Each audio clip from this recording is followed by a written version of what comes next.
102 मेगाहर्ट्झवर हे आकाशवाणीचं परभणी केंद्र आहे.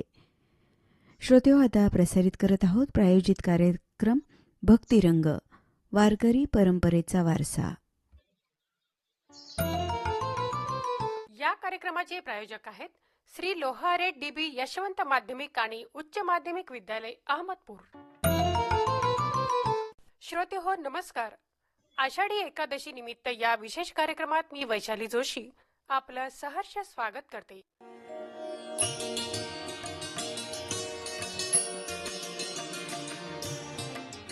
श्रोते हो, आज आपण श्री लोहारे डीबी यशवंत माध्यमिक आणि उच्च माध्यमिक विद्यालय, अहमदपूर येथील विद्यार्थ्यांनी सादर केलेला भक्तिरंग, वारकरी परंपरेचा वारसा हा विशेष कार्यक्रम ऐकूयात. यामध्ये सहभागी आहेत कला शिक्षक महादेव शरणप्पा खळुरे आणि विद्यार्थी आराध्या पाटील, सुरभी मुसळे, श्रेया चाटे, नंदिनी नागरगोजे, अक्षरा मठपती आणि ज्ञानेश्वरी सूर्यवंशी.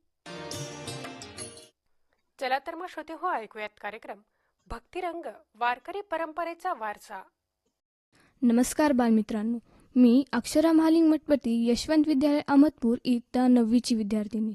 मी आज तुम्हाला संत एकनाथ यांच्याविषयी थोडक्यात माहिती सांगणार आहे. संत एकनाथ हे महाराष्ट्राच्या संत परंपरेतील एक महान संत, कवी, समाजसुधारक आणि लोकशिक्षक होते.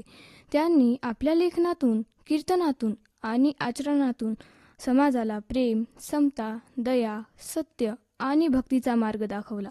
संत ज्ञानेश्वर, संत नामदेव आणि संत तुकाराम यांच्या परंपरेतील ते एक तेजस्वी संत मानले जात. त्यांनी मराठी भाषेत अनेक ग्रंथ लिहून सामान्य लोकांपर्यंत धर्म, अध्यात्म आणि नैतिकतेचा संदेश पोहोचवला.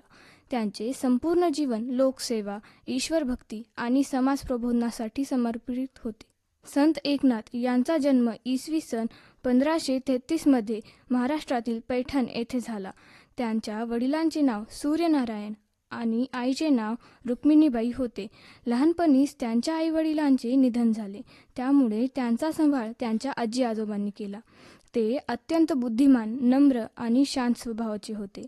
त्यांनी वेद, उपनिषदे, पुराणे, संस्कृत भाषा आणि धार्मिक ग्रंथांचा अभ्यास केला. त्यांचे गुरु जनार्दन स्वामी होते. जनार्दन स्वामी यांनी संत एकनाथांना अध्यात्म, भक्ती आणि समाजसेवेचे शिक्षण दिले. गुरूंच्या मार्गदर्शनाखाली त्यांनी ज्ञान प्राप्त केले आणि पुढे संत म्हणून प्रसिद्ध झाले. संत एकनाथांनी आपल्या गुरूंकडून केवळ धार्मिक शिक्षणच घेतले नाही, तर माणुसकीचेही महत्त्व शिकले. त्यांनी सर्व धर्म आणि सर्व जातीतील लोकांना समान मानले. त्यांचा विश्वास होता की देव प्रत्येकाच्या हृदयात आहे, म्हणून कोणावरही अन्याय, भेदभाव किंवा द्वेष करू नये. ते नियमितपणे नामस्मरण, ध्यान, कीर्तन आणि प्रवचन करत असत. त्यांनी लोकांना अंधश्रद्धा, जातीभेद, अहंकार आणि वाईट रूढींपासून दूर राहण्याचा उपदेश दिला. त्यांचे जीवन साधे, प्रामाणिक आणि सेवाभावी होते. संत एकनाथांनी समाजाच्या कल्याणासाठी अनेक महत्त्वाची कामे केली. त्यांनी मराठी भाषेत धार्मिक ग्रंथ लिहून सामान्य लोकांना धर्म समजावून सांगितला. त्या काळात बहुतांश ग्रंथ संस्कृत भाषेत होते, त्यामुळे सामान्य लोकांना त्यांचा अर्थ समजत नव्हता.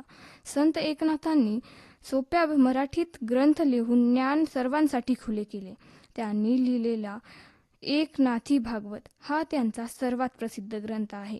या ग्रंथामध्ये भक्ती, नैतिकता आणि मानवतेचा संदेश दिला आहे. तसेच त्यांनी भावार्थ रामायण हा महत्त्वाचा ग्रंथ लिहिला.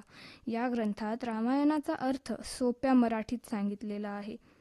याशिवाय त्यांनी रुक्मिणी स्वयंवर, भारूड, अभंग, गवळणी इतर अनेक साहित्य रचना केल्या.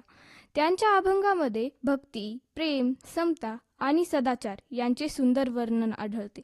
संत एकनाथांनी कीर्तनाच्या माध्यमातून लोकांना सत्य, दया, प्रेम, सेवा आणि चांगल्या आचरणाचे महत्त्व समजावून सांगितले.